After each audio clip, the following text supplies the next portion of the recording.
আসসালামু আলাইকুম রহমতুল্লাহি বারাকাতু। সম্মানিত দর্শক ও শ্রোতা, রাসূল সাল্লাল্লাহু আলাইহি ওয়াসাল্লামের বাণী লোক সমাজে শেয়ার করে দিন, দিনের কাজ হয়ে যাবে। তো তো আমি পূর্বের ভিডিওতে আলোচনা করেছিলাম যে নফস সকল আধ্যাত্মিক বেদির সূচিকাগার। এই সম্পর্কে সমস্ত আধ্যাত্মিক বেদির সম্পর্ক হচ্ছে কিন্তু নফসের সঙ্গে। এই কথার প্রমাণ কিন্তু খুদই কুরআনে কারিমের ভিতরে রয়েছে।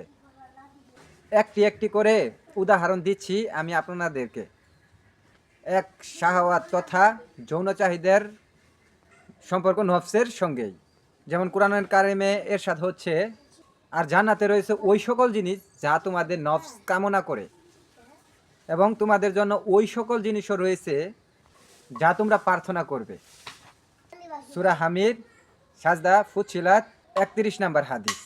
তো চ্যানেলটি ভালো লাগলে সাবস্ক্রাইব করে দেবেন, লোক সমাজে শেয়ার করে দেবেন। সবাই ভালো থাকবেন। আল্লাহ হাফিজ।